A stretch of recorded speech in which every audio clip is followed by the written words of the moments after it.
हाय, आपके साथ मैं हूँ Surabhi Sharma. India TV YouTube channel subscribe करिए, बेल आइकन दबाएं। नमस्कार, मैं हूं सौरभ शर्मा और इस वक्त कोरोना को लेकर सबसे बड़ी खबर उत्तर प्रदेश से आ रही है। पिछले 24 घंटों में यूपी में कोरोना के 27,426 नए केस सामने आए हैं और इनमें से सबसे ज्यादा 6,598 नए केस सिर्फ लखनऊ में हैं। फिर आपको बता दें, लखनऊ में 6,598 नए केस देखने को मिले हैं। यह हालात केवल लखनऊ के हैं। इसके अलावा कर्नाटक में 14,859, तमिलनाडु में 8,449, केरल में भी 10,000 से ज्यादा, आंध्र में करीब 7,000, उत्तराखंड में 2,000 से ज्यादा नए केस आए। इन आंकड़ों को सुनकर यकीनन डर लगता है। पिछले महीने ऐसा लगता था कि कोरोना कंट्रोल में है, इस महीने ऐसा लगता है कि corona totally out of control है। आंकड़े आपने देख लिए, लेकिन ग्राउंड रिपोर्ट और भी डराने वाली है। अस्पतालों के अंदर क्या हालात हैं, शमशान के अंदर कितनी चिताएं जल रही हैं, इंडिया टीवी के अलग अलग रिपोर्टर्स ने सबकी पड़ताल की। दिल्ली, मुंबई, पटना, लखनऊ, भोपाल, देश का कोई भी शहर ले लीजिए, शहर शहर गांव गांव हार्ट बीट बढ़ी हुई है। कई लोकेशंस ऐसे हैं जहां एक ही बेड पर दो मरीज पड़े हैं। मरीजों को एक एक सांस के लिए संघर्ष करना पड़ रहा है। कहीं सिलेंडर की कमी तो कहीं बेड अनअवेलेबल, ऊपर से डराने वाले नंबर्स। पिछले 24 घंटे में कोरोना के डेली नए केसेस के नंबर्स 2,17,353 पर पहुंच गए हैं। करीब 80% केस 10 राज्यों से आए हैं।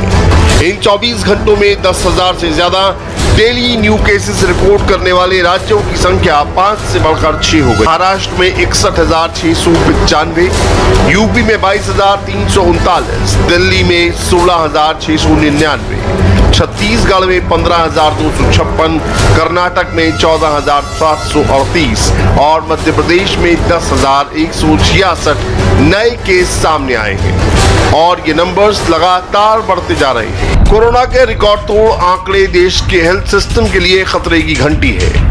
इंडिया टीवी के अलग अलग रिपोर्टर्स इस मुश्किल वक्त में भी जान जोखिम में डालकर इस क्राइसिस की आंखों देखी बता रहे हैं। अस्पताल के अंदर क्या सिचुएशन है और बाहर क्या हालात है, आज एक एक रिपोर्ट देखिए और डरिए, क्योंकि इस बार जोखिम बहुत ज्यादा है, इसीलिए डरना जरूरी है।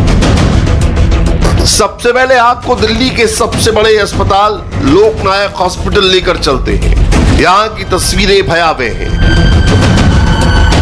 कोविड स्पेशल बेड्स की कमी हो गई है। एक बेड पर दो मरीजों को रखना पड़ रहा है। ऑक्सीजन की समस्या पहले से थी और अगर यही हालात रहे तो आने वाले दिनों में सिचुएशन आउट ऑफ कंट्रोल होनी तय है। खतरा कितना ज्यादा है, इसका अंदाजा आप LNJP के मेडिकल डायरेक्टर सुरेश कुमार की बातों से लगा सकते हैं। We are definitely overburdened. We are already working at the full capacity, rather double of the capacity. Number of admissions. Today we have 158 admissions. In Loknayak alone, all sick patients, all severe patients, all patients who have oxygen less than 92, 91, 106. पिछले 24 घंटों में दिल्ली में 112 लोगों की मौत हुई है। दिल्ली किस डेंजरस सिचुएशन में है, ये समझने के लिए आपको 12 अप्रैल से 16 अप्रैल का एक ग्राफ देखना होगा। दिल्ली में 12 अप्रैल को डेली केस की संख्या 10,774 थी, 13 अप्रैल को 11,491, 14 अप्रैल को 13,468, 15 अप्रैल को 17,282, यानी नंबर्स लगातार बढ़े। 16 अप्रैल को 583 केस कम जरूर आए, लेकिन 16,699 भी कोई कम संख्या नहीं है। इंडिया टीवी संवाददाता मनीष प्रसाद ने दिल्ली के एक हॉस्पिटल से इनसाइड रिपोर्ट तैयार की है।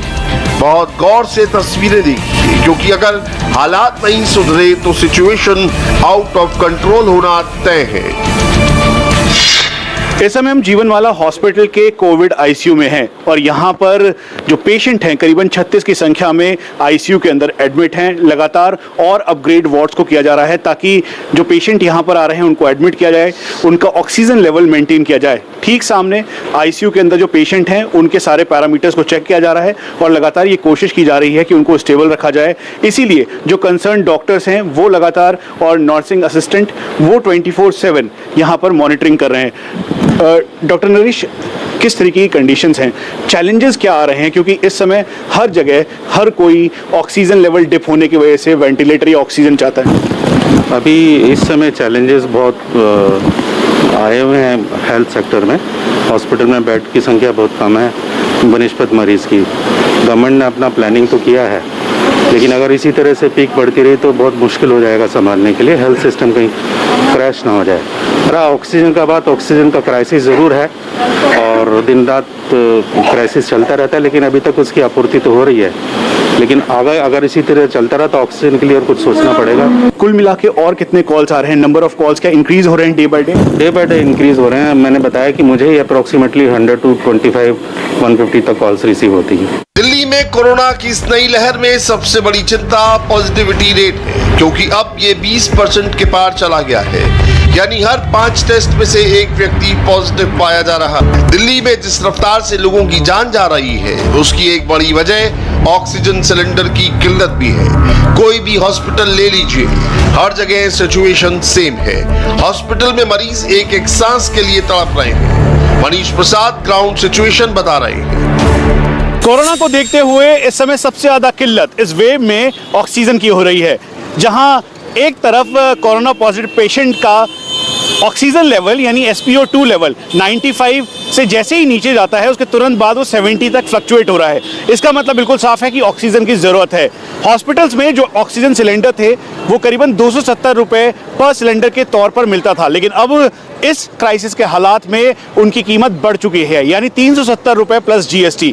वहीं दूसरी तरफ जो बड़े बड़े हॉस्पिटल्स हैं वहाँ पर ऑक्सीजन क्राइसिस इसलिए भी हो रहा है क्योंकि ऑक्सीजन की सप्लाई कम हो रही है, जिसकी वजह से किल्लतें बढ़ रही हैं। इसकी कीमत बढ़ा दी गई है, मनमाने तौर पर पैसे मांगे जा रहे हैं। इसीलिए बेहद ज़रूरी है कि आप सचेत और सजग रहें और सरकार को भी इस पे ऑक्सीजन सिलेंडर को लेकर तय करना होगा ताकि लोगों को इस क्राइसिस की घड़ी में कोरोना से निपटने के लिए ऑक्सीजन की सप्लाई पूरी तरीके से मुहैया हो सके।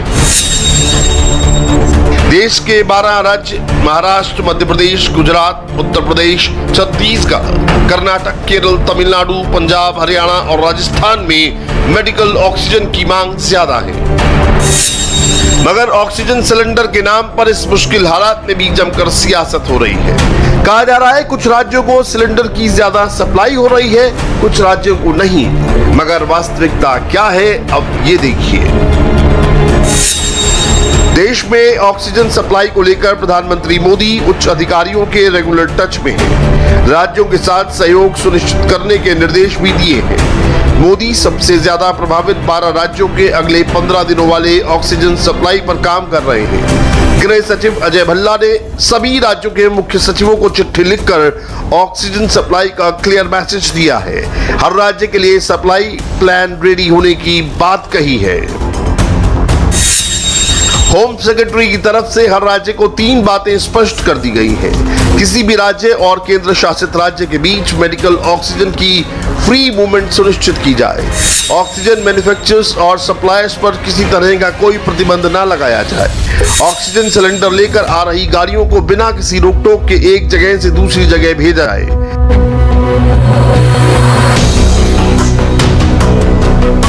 ये एक एक्स्ट्रा ऑर्डिनरी सिचुएशन है, इसीलिए एक्शन भी तेजी से लेने की जरूरत है।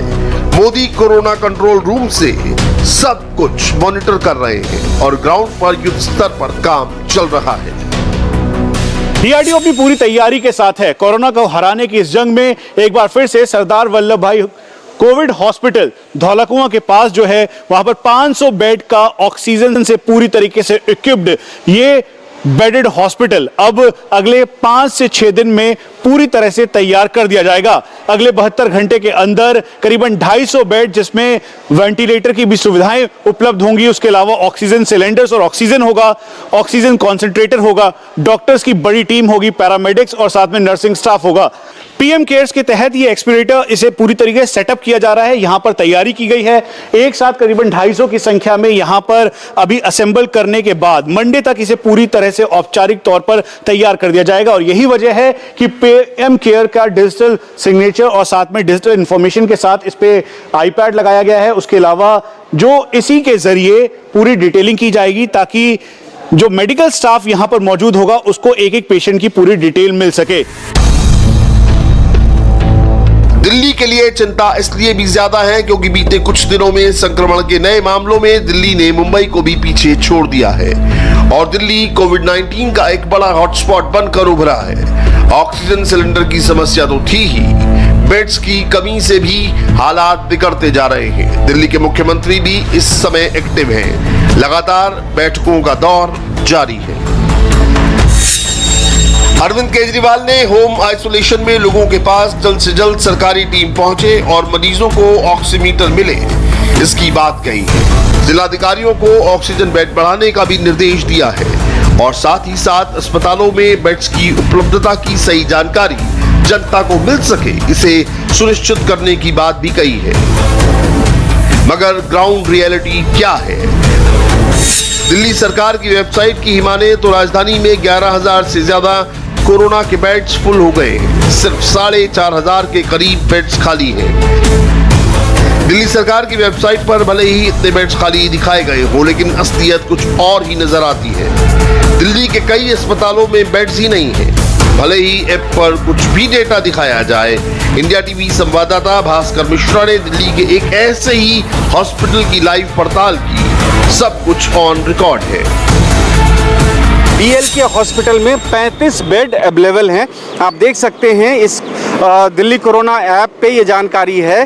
बीएलके हॉस्पिटल पूसा रोड और 35 बेड यहाँ पे अवेलेबल दिखाया जा रहा है। और इस दरअसल बहुत सारे लोगों की ये शिकायत है कि इस कोरोना ऐप पे जो जानकारी दी जाती है वो गलत है। जब आप फ़ोन करेंगे तो वो कहते हैं कि उनके पास बेड नहीं है। हम खुद पता करने की कोशिश करते हैं कि क्या ये सच है या नहीं। हेलो, मैं भास्कर मिश्रा बोल रहा हूँ। कोरोना बेड्स अवेलेबल हैं क्या आपके हॉस्पिटल में? सर माफी देंगे आपसे, अभी तो बेड्स अवेलेबल नहीं है सर। तो अब कोरोना ऐप पे दिखा रहा है, दिल्ली कोरोना ऐप पे कि 35 बेड अवेलेबल हैं हॉस्पिटल में। सर वो अपडेट दिल्ली की ग्राउंड सिचुएशन देख लिया आपने। अब आपको मुंबई के हॉस्पिटल के भीतर लेकर चलते हैं। वहां भी हालात बद से बदतर होते जा रहे हैं। मरीजों की बढ़ती संख्या की वजह से सबको संभालना मुश्किल होता जा रहा है। स्ट्रेचर बेड में तब्दील हो गए हैं। हॉस्पिटल की लॉबी कमरे में तब्दील हो गई है। यानी मुंबई में भी सेम टू सेम दिल्ली वाले हालात हैं। और आपको ये जानकर भी झटका लगेगा कि मुंबई में हॉस्पिटल्स को बकायदा जुगाड़ करके ऑक्सीजन सिलेंडर इकट्ठा किए जा रहे हैं। इंडिया टीवी संवाददाता दिनेश मौर्य की रिपोर्ट देखिए, दंग रह जाएंगे। सच्चाई जानने के लिए हम पहुंचे हैं एक अस्पताल में, मुंबई के सबसे बड़े अस्पतालों में से एक क्रिटिकेयर अस्पताल में इस वक्त हम यहाँ पर मौजूद। हमारे साथ हैं अस्पताल के चेयरमैन डॉक्टर दीपक जोशी। सीधे उन्हीं से बात करते। सर, सबसे पहले तो आप अपने अस्पताल के हालात बताइए, मौजूदा कंडीशन क्या है, कितने बेड्स आपके पास है, कितने ओवरफुल हो गए हैं आप? हालत तो एकदम गंभीर है कि हम लोगों की रूटीन कैपेसिटी अराउंड 90-95 बेड्स की होती है। अभी 110 मरीज़ है, कॉरिडोर में मरीज़ है, जहाँ रख सकते हैं वहाँ मरीज़ों को रख रहे हैं।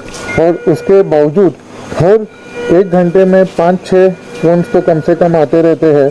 और बेड्स के लिए जो मेरे पास 5-6 फ़ोन्स आते हैं, पूरे स्टाफ के पास जिन्हों तो हर घंटे लगभग 15-20 फ़ोन कॉल आ रहे हैं और बेड्स के लिए। तो जो हम लोग पूरी कोशिश करने के बावजूद कि मैक्सिमम कैपेसिटी बढ़ाने के बावजूद हम लोग इससे ज़्यादा मरीज नहीं ट्रीट कर पा रहे। आपके अस्पताल की क्या हालत है? क्या आप लोग के पास पर्याप्त मात्रा में ऑक्सीजन मौजूद है? कितने दिन तक स्टॉक चल पाएगा? अभी फिलहाल तो हम लोग कहीं ना कहीं से स्टॉक ले आ पा रहे हैं, पर वो कहीं ना कहीं से ऐसा स्मूथ ऑक्सीजन सप्लाई नहीं है। रोज हम लोगों को नई नई जगहें ढूंढनी पड़ती है कि जहाँ ऑक्सीजन मिलेगा। अभी तक तो हम लोग हमारा स्टॉक भर पाए हुए हैं, पर एवरीडे स्ट्रेसफुल रहता है।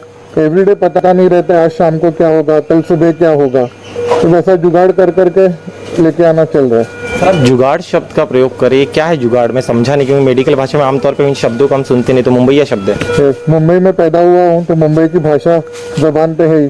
गाड़ी ने कहीं ना कहीं अलग अलग रीत से कोशिश करके कुछ ना कुछ करके अपना काम करवा के ले रहे, जो मुंबई लैंग्वेज में हम लोग शॉर्टकट में जुगाड़ कहते हैं।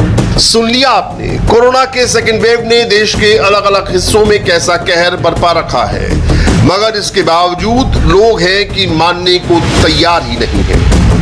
महाराष्ट्र के हालात सबको पता है, लेकिन जान जोखिम में डालकर सबको एक शहर से दूसरे शहर जाना है। सबके अलग अलग रीजंस हैं और कोरोना से किसी को कोई लेना देना नहीं है। कब से आए हैं यहाँ पर? हम अभी आ रहे हैं सर, क्या करें, अर्जेंट में जा रहे हैं। क्यों जा रहे हैं? अरे घर का थोड़ा काम है, इसके लिए जा रहे हैं सर। क्यों जा रहे हैं? लेकिन हमने घर शादी है ना, 8 अप्रैल को शादी है, 8 मई को।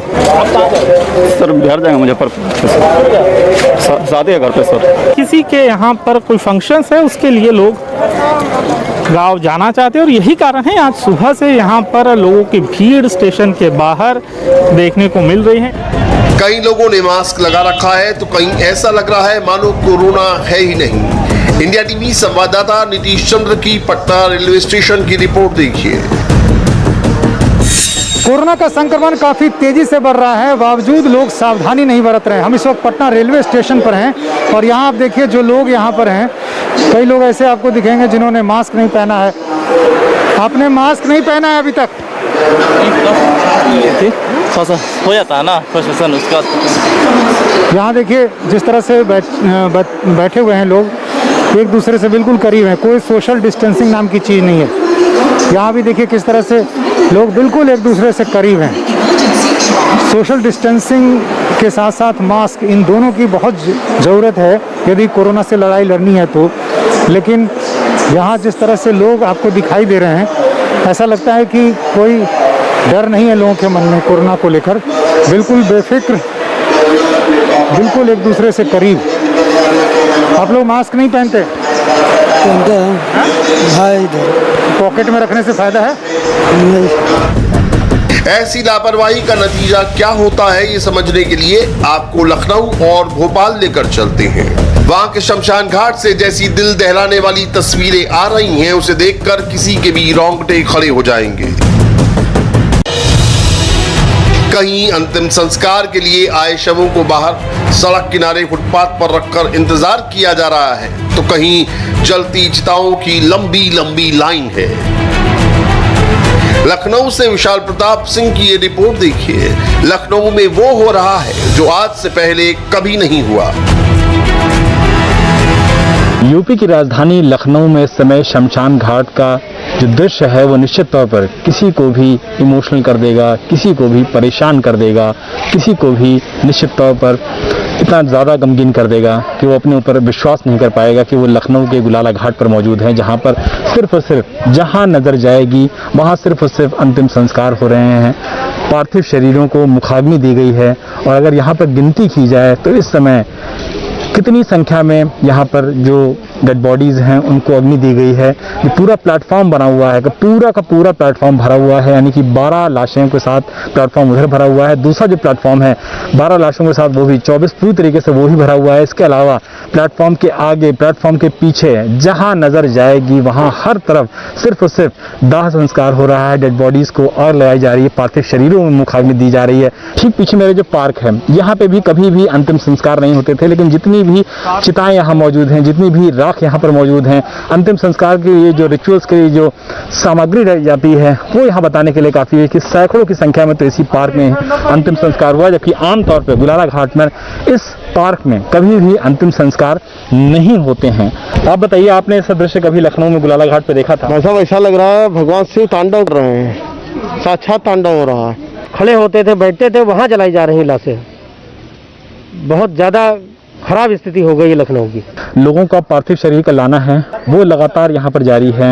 हर जगह अंतिम संस्कार के लिए लोगों को लेके आया जा रहा है।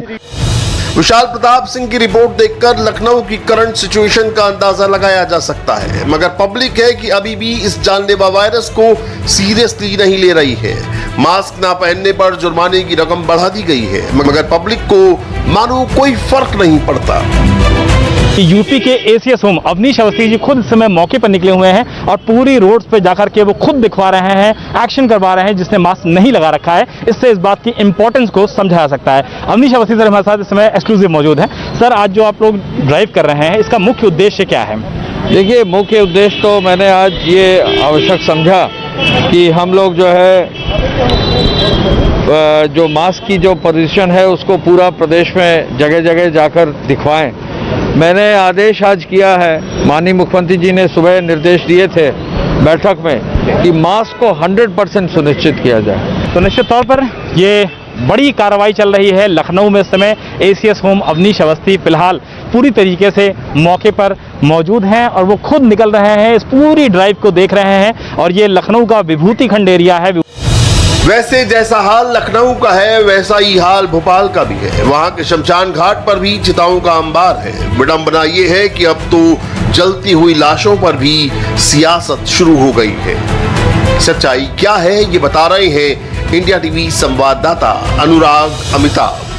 ये मेरे पीछे इस वक्त आप देख सकते हैं, ये भदभदा जो शमशान घाट है वहां पर अभी मेरे सामने इस वक्त कम से कम 10 जो है वो जलती हुई चिताएं यहां पर दिखाई दे रही हैं। इसके अलावा पूरी तरीके से 3 से 4 और भी शव यहां पर दिखाई दे रहे हैं जिन्हें लेकर आया गया है। बगल में एम्बुलेंस खड़ी हुई है जहां पर अभी भी और शव हैं। हालांकि शासन बीते 24 घंटे में सिर्फ 8 मौतों का आंकड़ा दे रहा है जो कोरोना संक्रमित मरीज थे, लेकिन विपक्ष ये आरोप लगा रहा है कि दरअसल 112 जो मौतें हुई हैं वो कोरोना संक्रमित मरीजों की है। हालांकि सरकार का दावा है कि ये वो शव हैं जिनको जलाया गया है। लगातार इन जलती हुई चिताओं में जो बीते 24 घंटों से दिखाई दे रही हैं शमशान घाट, चाहे रात में हो या दिन में, इसी तरीके से सुलगता नजर आ रहा है। दरअसल इन 112 मौतों में 8 जो कोरोना संक्रमित मरीज हैं, इसके अलावा 104 कोरोना प्रोटोकॉल के तहत यानी जो संदिग्ध थे, जो रैपिड एंटीजन टेस्ट में नेगेटिव आए, उनके भी शव हैं। कोरोना आम और खास में फर्क नहीं करता। जरा सी सावधानी हटी तो दुर्घटना किसी के साथ भी घट सकती है। शुक्रवार को ही इसके 6 एग्जाम्पल्स आए हैं। मध्य प्रदेश के पूर्व मुख्यमंत्री दिग्विजय सिंह कोरोना पॉजिटिव, कांग्रेस नेता Randeep Surjewala corona positive, Jignesh Mevani corona positive, पूर्व केंद्रीय मंत्री हरसिमरत कौर बादल कोरोना पॉजिटिव, कर्नाटक के मुख्यमंत्री बीएस येदियुरप्पा कोरोना पॉजिटिव और सूचना एवं प्रसारण मंत्री प्रकाश जावड़ेकर कोरोना पॉजिटिव। नेताओं के लिए बहरहाल इन हालात में चुनावी रैली करना मुश्किल होगा, क्योंकि चुनाव आयोग ने कोरोना संक्रमण को देखते हुए बड़ा फैसला किया है। अब चुनाव की रैली में जो भी जाएगा वो मास्क लगाकर आएगा। सैनिटाइजर लिए हुए हैं या नहीं है, यह अब नेताओं को देखना होगा, ये उनकी जिम्मेदारी होगी। सीधे कहें तो रैली में मौजूद हर शख्स की जिम्मेदारी अब सीधे नेता पर होगी। इसके अलावा मंच पर भी नेता एक दूसरे से दूर दूर बैठेंगे, क्योंकि चुनावी रैली कोरोना हॉटस्पॉट बनती जा रही है। 15,69,743 एक्टिव केस, 24 घंटे में 2,16,642 केस, हर 60 सेकंड में 150 पॉजिटिव, हर घंटे 49 मौत। कोरोना के ये आंकड़े बहुत डराने वाले हैं, इनसे डरने की भी जरूरत है। लेकिन इस खौफ के बीच बंगाल में क्या हो रहा है वो भी देखिए। फ्रंट कैमरे से, टॉप एंगल से, ड्रोन कैमरे से, हर एंगल से सिर्फ भीड़ ही भीड़ नजर आएगी। चुनावी रैली में भीड़ में मास्क नजर नहीं आएगा। 2 गज की दूरी छोड़िए, इंच इंच का फासला भीड़ में ढूंढे ना। देश में कोरोना विस्फोट के बीच क्या चुनाव सुपर स्प्रेडर बन गया है? ये सवाल इसलिए भी जरूरी है क्योंकि आंकड़े ऐसा ही कह रहे हैं। पिछले एक दिन में बंगाल में 6,769 नए कोरोना केस सामने आए हैं। इस दौरान 22 लोगों की जान गई। बंगाल के 2 जिले कोलकाता और नॉर्थ 24 परगना कोरोना का एपिसेंटर बन गए। कोलकाता की बात करें तो 24 घंटे में वहां पर 1242 केस आए हैं, 6 लोगों की मौत हुई, जबकि नॉर्थ 24 परगना में 1095 कोरोना केस रिकॉर्ड हुए और 4 लोगों की जान गई। बंगाल में कोरोना हर दिन नए रिकॉर्ड बना रहा है, लेकिन पार्टी को शायद इससे कोई फर्क नहीं पड़ता। चाहे बीजेपी हो, टीएमसी हो, लेफ्ट या कांग्रेस पार्टियां, हर कोई पार्टी अपनी रैली में ज्यादा से ज्यादा भीड़ दिखाकर जन समर्थन दिखाना चाहती है, भले ही रैलियों में मौजूद भीड़ ने मास्क लगाया हो, सोशल डिस्टेंसिंग की हो या ना की हो। और जो तस्वीरें हमारे और आपके सामने हैं, उनमें ज्यादातर मास्क और सोशल डिस्टेंसिंग दोनों नदारद नजर आती हैं। कोरोना बढ़ रहा है, आप मास्क नहीं लगाते? मास्क से हम लोग का ऐसे सैनिटाइज किया हुआ है। ऐसे सैनिटाइज किया हुआ है? नहीं, मास्क से अभी वो गाड़ी में से आया तो उतर के लगाना छोड़ दिया? नहीं, लगा रहा है अभी। तो लगा रहे हैं, कह रहे हैं मास्क नहीं लगाया है। आगे आप बढ़ेंगे तो ये सिलीगुड़ी की तस्वीर है, उत्तर बंगाल। जरा मामले यहाँ कम है, इधर आइए जरा, यहाँ पे आपको मास्क दिखाई देगा। भाई साहब, मास्क नहीं लगाया आपने? ओ सर, गाड़ी में है। गाड़ी में है? सर आपने? तो भाई साहब का आपने भी मास्क कर लिया ऊपर। तो जो जिन्होंने नहीं लगाया उनको क्या कहोगे? नहीं, मास्क तो सबको लगाना चाहिए। लगाना चाहिए। जिस तरफ से कोरोना बहुत फैल रहा है तो बहुत डेंजर है। सेकेंड वेव जो आया ना, इस तरह से बहुत फैल रहा है, तो मास्क लगाना चाहिए सबको। पश्चिम बंगाल में कोरोना संक्रमण के लिए ममता बनर्जी बीजेपी को जिम्मेदार ठहरा रही है। একটা কোভিডে 1 বছর আগে এত লোক মারা গেল, সারা দেশ জুড়ে একটা তাণ্ডব হলো। 1 বছর সময় পেয়েছে হাতে, নরেন্দ্র মোদী কিচ্ছু করলো না। নরেন্দ্র মোদীও করলো না, অমিত শাহ করলো না। কোভিডের সময় একবার আসেনি, এখন আবার বাইরে থেকে লোক নিয়েছে, কোভিড বাড়িয়ে দিয়ে এখন পালিয়ে যাচ্ছে। কোভিড বাড়িয়ে দিয়ে পালিয়ে যাবে, আর তখন আমাদের ফেস করতে হবে। কোভিড হয়েছে, আমি কবে থেকে বলছি যে কোভিডের ইনজেকশন দাও, আমরা টাকা দেবো, তুমি শুধু আমাকে ইনজেকশনটা এনে দাও। আমাদের কাছে নেই, তোমরা সেন্ট্রাল গভর্নমেন্ট বলেছে তোমরা কিনতে পারবে না, আমাদের কাছ থেকে নিতে হবে। ঠিক আছে, নেবো, টাকা রেডি দাও, সাধারণ মানুষকে যাতে আমরা দিয়ে দিতে পারি। দিচ্ছে না। चुनावी राजनीति में आरोप प्रत्यारोप का खेल बहुत पुराना है, लेकिन एक दिन पहले कोलकाता में ममता बनर्जी खुद क्या कर रही थी, वो भी देखिए।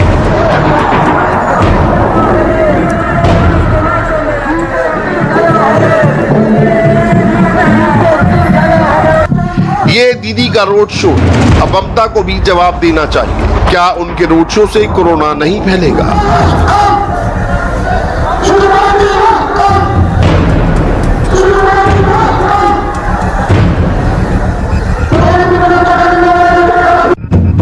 बंगाल में हालात बिगड़े, लोगों की जान जाने लगी, तब कहीं जाकर चुनाव आयोग की नींद टूटी। आनंद फानन में सभी दलों की मीटिंग बुलाई। चुनावी रैलियों में बड़ी तादाद में लोग पहुंच रहे हैं, भारी भीड़ हो रही है, और इसे देखते हुए ईसी ने यानी इलेक्शन कमीशन ने एक बड़ा फैसला किया है, क्योंकि कोरोना की गाइडलाइंस इन रैलियों में नहीं मानी जा रही है। इलेक्शन कमीशन ने गाइडलाइंस जारी करते हुए कहा है कि अब से नेताओं की जिम्मेदारी होगी कि उनके रैली में आने वाले लोग सोशल डिस्टेंसिंग का पालन करें, मास्क पहने और कोरोना गाइडलाइंस को देखते हुए सैनिटाइजर्स की भी वहां पर व्यवस्था की जाए। और साथ ही इलेक्शन कमीशन ने कहा है कि हर हाल में 7 बजे तक चुनाव प्रचार खत्म हो जाना चाहिए। चुनाव के बीच बंगाल में कैसे कोरोना आउट ऑफ कंट्रोल हुआ है वो समझिए। 8 अप्रैल को बंगाल में 1819 नए कोरोना केस सामने आए। 9 अप्रैल को 2494 नए केस रिकॉर्ड हुए। 10 अप्रैल को 2763, 11 अप्रैल को 4398 नए केस, 12 अप्रैल को 2550 नए केस, 13 अप्रैल को 4817 नए केस, 14 अप्रैल को 5892 नए केस, 15 अप्रैल को 6769 नए केस सामने आए। ऐसा नहीं है चुनाव का साइड इफेक्ट सिर्फ बंगाल पर पड़ा है, बल्कि जिन जिन राज्य में चुनाव हुए हैं वहां पर भी चुनाव सुपर स्प्रेडर ही नजर आ रहा है। 5 चुनावी राज्यों के 1 से 14 अप्रैल तक आंकड़े देखिए तो पश्चिम बंगाल में 420%, असम में 532%, तमिलनाडु में 159%, केरल में 103% और पुडुचेरी में 165% कोरोना केस बढ़ गए, जबकि 5 राज्यों में मौतों में भी 45% का इजाफा हुआ है। असम में 16 से 31 मार्च के बीच केवल 537 लोग कोरोना पॉजिटिव पाए गए थे, लेकिन 1 से 14 अप्रैल के बीच 3,398 लोग कोरोना की चपेट में आए। 16 से 31 मार्च तक जहां केवल 6 लोगों ने जान गंवाई थी, वहीं इन 14 दिनों के अंदर अब तक 15 मौतें दर्ज हो चुकी हैं। बंगाल में 16 से 31 मार्च तक केवल 8,062 मरीज मिले थे। इस बार 1 से 14 अप्रैल के बीच बढ़कर 41,927 हो गए। मार्च में जहां 32 लोगों ने जान गंवाई थी, वहीं इन 14 दिनों के अंदर अब तक 127 लोगों की मौत हो चुकी है। पुडुचेरी में 16 से 31 मार्च के बीच 1400 लोगों की कोरोना रिपोर्ट पॉजिटिव आई थी। 1 से 14 अप्रैल के बीच ये बढ़कर 3,721 हो गई। मार्च में कोरोना ने 9 जान ली थी, जो अप्रैल में बढ़कर 15 हो गई। तमिलनाडु में 16 से 31 मार्च के आंकड़ों पर नजर डालें तो यहां उस दौरान कुल 25,244 लोग संक्रमित पाए गए थे, मगर 1 से 14 अप्रैल के बीच बढ़कर ये आंकड़ा 65,458 तक पहुंच गया। मार्च में यहां 163 लोगों की मौतें हुई थी। इन 14 दिनों के अंदर अब तक 232 लोग जान गंवा चुके हैं। केरल में 16 से 31 मार्च के बीच में 30,390 लोग संक्रमित हुए थे, जो इस बार अप्रैल में बढ़कर 61,793 हो गए। मार्च में यहां 199 लोगों ने जान गंवाई थी, जबकि अप्रैल के इन 14 दिनों में अब तक 204 मौतें हो चुकी हैं। चुनावी रैली में आपको भीड़ देखकर गुस्सा भी आ रहा होगा और कोरोना को लेकर चिंता भी हो रही होगी, तो फिर एक बार कुंभ की इन तस्वीरों को भी देखिए। कोरोना के प्रचंड प्रहार के बीच 10 से 15 अप्रैल के दौरान करीब 48 लाख लोगों ने गंगा में डुबकी लगाई, मगर इस दौरान कुंभ में कोरोना प्रोटोकॉल की जमकर धज्जियां भी हुई, जिसका रिजल्ट भी अब सामने आ गया है। 10 से 15 अप्रैल के बीच सिर्फ हरिद्वार में 2,780 कोरोना पॉजिटिव केस मिले हैं। 54 साधु संतों की रिपोर्ट भी पॉजिटिव आई है। कुंभ में आए निर्वाणी अखाड़ा के महामंडलेश्वर कपिल देव की भी कोरोना से मौत हो चुकी है। कुंभ में कोरोना आउट ऑफ कंट्रोल होता जा रहा है, जिसके बाद निरंजनी अखाड़ा ने 17 अप्रैल को समय से पहले कुंभ के समापन की घोषणा कर दी है। ये हमने ये कहा है कि जो इस समय हरिद्वार की स्थिति है अच्छी नहीं है। मैं समझता हूँ हमारे अखाड़े में जितने भी अखाड़े, जितने संत महात्मा जहाँ जहाँ कैंप लगे हैं, जितने महात्मा देखे गए, भगत देखे गए, सभी जो है कोरोना के पेशेंट है। इसलिए हमने एक निर्णय लिया कि हम जो है 17 अप्रैल को ये जो मेले का समापन हम कर दें, और बाकी रही जो 27 का जो स्नान, 27 के स्नान भी जितने महात्मा हमारे अखाड़े के अंदर होंगे वो अपना स्नान करें और वापस आ जाएंगे। महंत रविंद्रपुरी खुद भी कोरोना पॉजिटिव हो गए हैं और निरंजनी अखाड़े के अध्यक्ष महंत नरेंद्र गिरी का भी कोरोना का इलाज चल रहा है। निरंजनी अखाड़े के साथ ही श्री आनंद अखाड़े ने भी 17 अप्रैल के बाद कुंभ से जाने का फैसला किया है। इन अखाड़ों का अब कुंभ में विरोध भी शुरू हो गया है। बैरागी, दिगंबर और निर्मोही अखाड़े कुंभ को बीच में छोड़ने का विरोध कर रहे हैं। उनके बाद से बैरागी संप्रदाय नहीं, पूरा विश्व के कोई आदमी सहमत नहीं है। न मेला अधिकारी सहमत है, न हम सहमत हैं, न तीनों हनी सहमत है। ये लोग जो बयान दिए हैं, हम बयान तो पढ़ा नहीं, लेकिन पेपर में आया है कि क्या क्या लिखे हैं कि हम मेला समाप्त करते हैं। वो अपना मेला समाप्त करना होता तो अपने घर में करे, बैठे करे न करे। ये सामूहिक मेला है, देव मेला है। इस देव मेला के इनको समाप्त करने का अधिकार नहीं है। ये गलत कार्य वो लोग कर रहे हैं, इसलिए 30 अप्रैल तक ये मेला चलेगा। अखाड़ों के बीच कोरोना को लेकर अखाड़ा शुरू हो गया है। आपको जानकर हैरानी होगी, कुंभ का आयोजन करने को लेकर पहले ही वैज्ञानिकों ने उत्तराखंड सरकार को चेतावनी दी थी, लेकिन सरकार ने इस वार्निंग को पूरी तरह से नजरअंदाज कर दिया। आइडियली तो ये संभव नहीं था। जो भी साइंटिस्ट थे, बड़े सीनियर साइंटिस्ट थे, CDC, NCDC जो हमारी एजेंसीज होती हैं, इंटरनेशनल और नेशनल एजेंसी जो डिसीज कंट्रोल पर काम करती हैं, तो उन्होंने स्पष्ट रूप से मना किया था कि इतना लार्ज कॉन्ग्रीगेशन अलाउड नहीं होना चाहिए। लेकिन फिर भी चूँकि 11 साल में या 12 साल में कुंभ आता है, तो जब सरकार की प्रतिबद्धता हुई तो हम लोगों का ही कर्तव्य बना कि किसी भी चैलेंज को स्वीकार करें और ऐसी स्थिति में हम लोग कुंभ को आयोजन कर रहे हैं। कोरोना काल के बीच कुंभ का आयोजन करने का क्या साइड इफेक्ट पड़ा वो भी देखिए।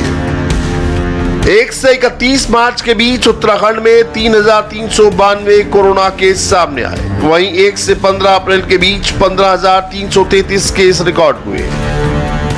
कुंभ में कई साधु संत कोरोना टेस्ट कराने से इनकार कर रहे हैं। मेले के बाद ये लोग अपने अपने शहर, कस्बे, गांव चले जाएंगे। सोचिए, अगर इनमें से कोरोना संक्रमण गांव-गांव तक फैल गया तो वहां पर दवाई, ऑक्सीजन, डॉक्टर कैसे पहुंचेंगे? अभी जो तस्वीरें शहरों से आ रही हैं, गांव में उससे कहीं ज्यादा भयानक मंजर होगा। लेकिन जो भक्त कुंभ में स्नान करने गए हैं, जो अभी भी वहां मौजूद हैं, उनका कोरोना संक्रमण को लेकर क्या कहना है वो भी जानिए। भारतीय समाज जो हमारा है, संस्कृति जो है, वो एक आस्था से जुड़ी हुई है, ठीक है। और सर आस्था को मानते हुए हम यहाँ पहुँचे हैं। ऐसे बहुत हैं जो नहीं पहुँच पाए किसी कारण से, संक्रमण के कारण। गवर्नमेंट की पॉलिसी भी काफ़ी है और टर्म्स एंड कंडीशन को नहीं फुलफिल कर पाते हुए लोग, लेकिन हम पूरा फुलफिल करके आए हैं और पूरा मेंटेन कर रखा है, सोशल डिस्टेंसिंग वगैरह सब कुछ, इसलिए पहुँचे हम। कोविड टेस्ट करवा के आए हैं, गाड़ी का ई पास भी बनवा के आए हैं। डर भी था, खतरा भी था, पर प्रिकॉशन लेनी की जरूरी थी, तो जैसे वहाँ पे ले रहे थे उससे ज़्यादा यहाँ पे ले रहे हैं। और रही बात डर की, तो वो तो देखो कोई कुछ भी कहे, थोड़ा बहुत तो सब में है ही, खुद के लिए भी है, परिवार वालों के लिए भी है, क्योंकि वापस जाना तो उन्हीं के पास ही है। भाई आने ना आने की तो कुंभ को कौन छोड़ेगा, तो भैया ये श्रद्धा हमें लिया यहाँ पे। यहाँ पर हम जब आए तो थोड़ा सा डर महसूस था कि भाई कैसे अरेंजमेंट होगा, बस में क्या सुविधा होगी, कि हम लोगों का पास तो टेस्ट है, वो बसों में तो उन लोगों के पास टेस्ट है या नहीं है, वो कोविड की जानकारी रखते हैं या नहीं है। पर उत्तराखंड गवर्नमेंट की हम जब बस में बैठे तो कंडक्टर ने हमें पहले ही जो है सारी गाइडेंस बता दी गई, हमारे टेस्ट रिपोर्ट उन्होंने चेक करी, वही लोगों को बुलाया गया बस के अंदर जिनके पास कोविड रिपोर्ट थी। स्टार्टिंग में डर लगा था, लेकिन अब यहाँ की गवर्नमेंट की सुविधा देखते हुए सब चीज़ की फैसिलिटी दे रखे, अब कोई डर नाम की चीज़ नहीं था। पर हम सारी जितनी भी फैसिलिटी है दी है, सारी सब रिस्ट्रिक्शन दी है, सारे फॉलो करके आए हैं और मास्क पहन रहे हैं, जो 2 गज की दूरी बरकरार से बताया गया है उससे अपना रहे हैं, सारी चीज़ें फॉलो कर रहे हैं। तो थोड़ा डर भी है मन में और थोड़ी श्रद्धा भी है, दोनों चीज़ मैनेज करके चलना पड़ रहा है। आस्था जरूरी है, लेकिन जब कोरोना आस्था में भारी पड़ने लगे तो कुछ सावधानी सबसे बड़ी जरूरत है।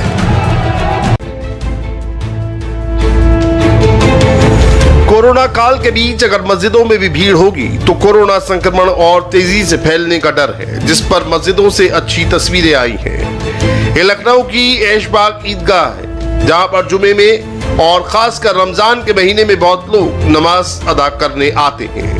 लखनऊ में कोरोना जानलेवा हो चुका है और अब युद्ध स्तर पर कोरोना को कंट्रोल किया जा रहा है।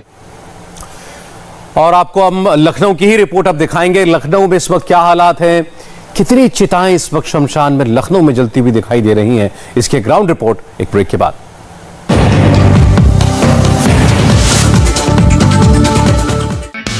हाय, आई एम सुरभि शर्मा। खबरों से अपडेट रहने के लिए India TV YouTube channel subscribe करिए, साथ में बेल आइकन जरूर दबाएं। जुड़े रहें इंडिया टीवी के साथ।